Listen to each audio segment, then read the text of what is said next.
Bonsoir tout le monde. Est-ce que vous allez bien? Ah, je suis vraiment content, ça me fait tellement plaisir d'être au milieu de vous en Bretagne. J'ai de la famille en Bretagne et puis je porte beaucoup la Bretagne de mon cœur. Ça me fait vraiment plaisir et ça me réjouit d'être là. On m'a demandé ce soir de vous donner un petit témoignage de mon vécu, comment j'ai rencontré Jésus-Christ et comment il a changé ma vie. Je suis né dans une famille chrétienne qui croyait en Jésus-Christ. Mes parents encore aujourd'hui sont ensemble. Que veut dire, j'ai eu beaucoup de chance. Je sais qu'aujourd'hui, ce n'est pas toujours le cas. Il y a beaucoup de séparation et beaucoup de souffrance. Mais j'ai eu cette chance d'avoir des parents qui sont encore aujourd'hui ensemble.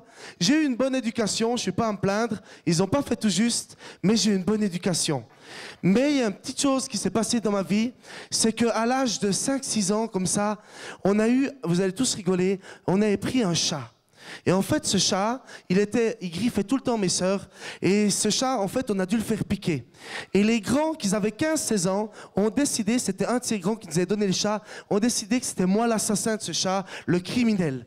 Qui veut dire, pendant 2 ans, tous les jours, quand j'allais à l'école, il me tapait dessus et il me traitait d'assassin, criminel, etc. Et j'ai vécu ça, mes parents, ils ont essayé de faire le maximum, mais rien n'a changé.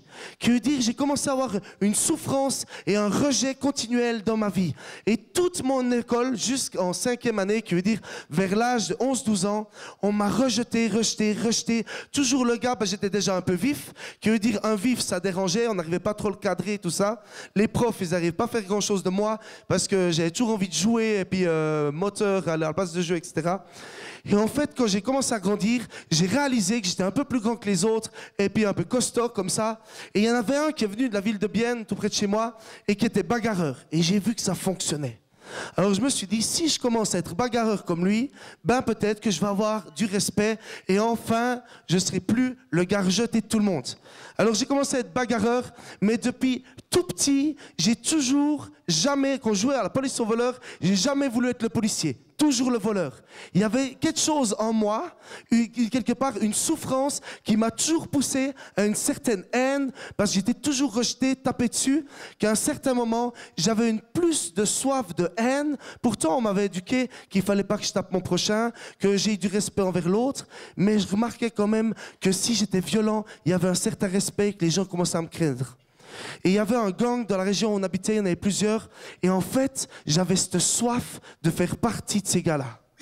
J'avais une soif en moi de violence. Il y avait une soif et tout ce que je me nourrissais, c'était les films violents, c'était cette violence tout le temps, continue. J'arrivais à un tel point que dans ma tête, mon rêve, c'était de mettre une balle dans la tête à quelqu'un.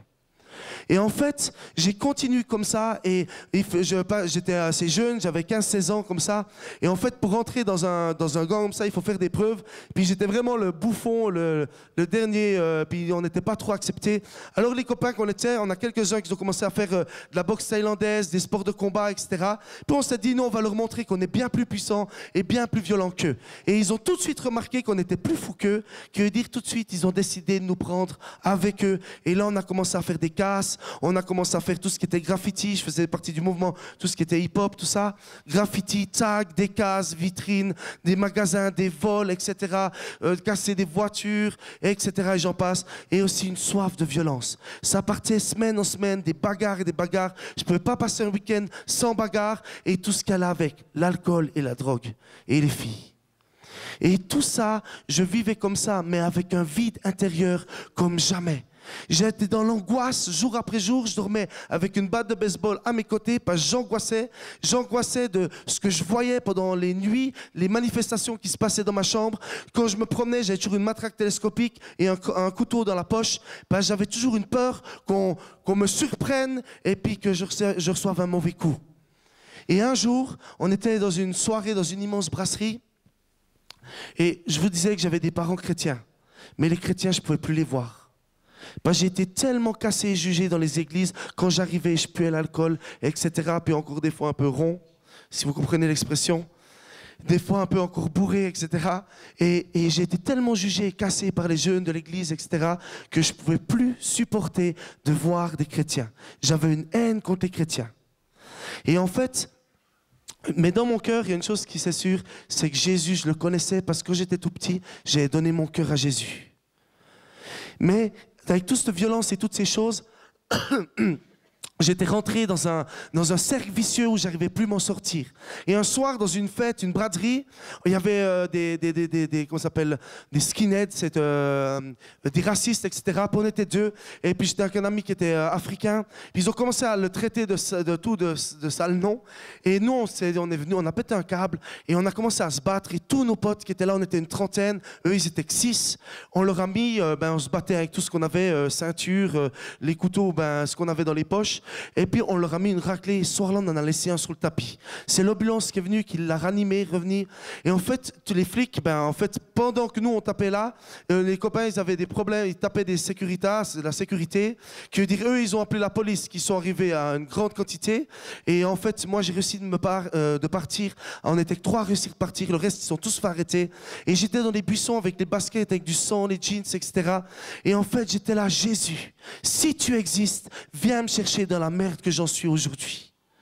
Et en fait, pendant 2 semaines, j'ai vécu mes 2 pires semaines. Je m'en souviens encore, c'était des semaines vraiment atroces où là, on avait envoyé un policier à l'hôpital, des sécuritas, etc. On avait fait des journées au poste de police, etc., etc. Et en fait, ma sœur, elle est venue vers moi, elle m'a dit, Mika, j'aimerais bien t'inviter dans une soirée de chrétiens où il y a du rap et tout ça. Puis je m'étais dit au fond de moi, génial, je pourrais cogner du chrétien, ça va être la grande classe. Alors je suis allé avec ma sœur, il y avait un groupe de rap, il y avait 800 personnes comme ça. Je commençais un peu à bousculer, tout je cherchais. Tous les gars, ils étaient cool, ou c'était qu'ils avaient peur de moi, ou bien ils avaient vraiment l'amour de Jésus, puis ils se disaient, ah, celui-là, il est vraiment gentil. Et j'ai commencé à bousculer, etc. Et tout d'un coup, le gars qui était au micro, il s'arrête, il me dit, hé, le gars à la casquette rouge, là-bas. Je dis, c'est qui cet imbécile à la casquette rouge? Je le cherchais, mais en fait, cet imbécile, c'était moi. Et en fait, le gars, il m'a fait venir devant, et il m'a dit, tu sais, Jésus vient te chercher dans la merde que t'en es aujourd'hui. Exactement la même prière que j'ai fait il y a 2 semaines en arrière. Il m'a dit, je sais, Dieu m'a montré, tu es un homme violent, tu as des problèmes avec la drogue, etc., etc., etc. Et ce soir-là, j'ai donné mon cœur et ma vie, elle a complètement changé. Quand je suis rentré vers mes amis, je leur ai dit, mes anciens potes, je leur ai dit, écoutez, ma vie, elle a complètement changé. Ils m'ont vu rayonnant, ils m'ont dit, mais qu'est-ce que tu as fait ce week-end? Tu t'es fait des filles tout le week-end, etc. J'ai dit, non, j'ai rencontré Jésus. Ils sont tous moqués de moi. Il y en a beaucoup qui voulaient ma vie parce qu'on part pas comme ça d'une bande, etc. Ils m'ont fait même des menaces de mort. Mais aujourd'hui, il y en a déjà 6 qui ont donné leur cœur à Jésus. Car le jour j'ai donné mon cœur, ils ont dit, le gars a dit, tous tes copains viendront à Jésus-Christ. Et aujourd'hui, le plus dur des plus durs, il lit sa parole parce qu'il voit des changements jour après jour. Et après ça, j'ai eu beaucoup de guérisons, beaucoup de délivrances. Et Dieu a fait de grands miracles dans ma vie. Il m'a libéré du rejet, de cette violence. La violence, c'était dans une soirée, à l'église. Un responsable me faisait des théories. Et j'y ai dit, tu sais, si tu continues à me faire des théories, je t'en mets une. Il a continué à faire des théories, alors j'en ai mis une. J'ai mis quelques coups de pied. Ils étaient 5 à me retenir pour que j'arrête de l'achever. Et il s'est levé en pleurant. Il est venu vers moi dans mes bras. Il m'a dit, Mika, je t'aime. J'ai rien senti. J'ai pris ma voiture en pleurant. Et je suis allé chez des amis qui se sont occupés de moi quand je me suis converti. Et depuis ce jour-là, j'ai été complètement libre de toute cette violence et j'ai plus jamais été violent. Vous savez pourquoi? Parce que Dieu m'aime et son désir, c'est que je puisse être un homme libre. Et ce qu'il désire, c'est que vous soyez tous libres. Parce qu'il n'y a pas une seule personne ici qui n'est pas désirée. Le jour que je suis allé avec ma femme pour accoucher, que ma femme elle puisse accoucher, dans les corridors de l'hôpital, la présence de Dieu elle est venue sur moi et j'ai ressenti et j'ai dit, Seigneur, qu'est-ce qu'il y a? Et le Seigneur disait, Mika, je m'en réjouis tellement que ton épouse, elle accouche. Puis j'étais là, génial, Dieu est avec moi. Et Seigneur, d'un coup, j'ai plus rien senti. Et je me suis arrêté, ma femme avec les contractions, elle continuait. Je me suis arrêté, j'ai dit, Seigneur, il faut que je comprenne quelque chose. Et le Seigneur, il m'a dit ce jour-là, Mika, je suis là à chaque naissance parce qu'il n'y a pas une seule personne que j'ai désirée sur cette terre. Donc, vous êtes tous désirés. Il n'y a pas une seule personne qui est dans cette salle qui n'est pas désirée de Dieu. Dieu vous aime.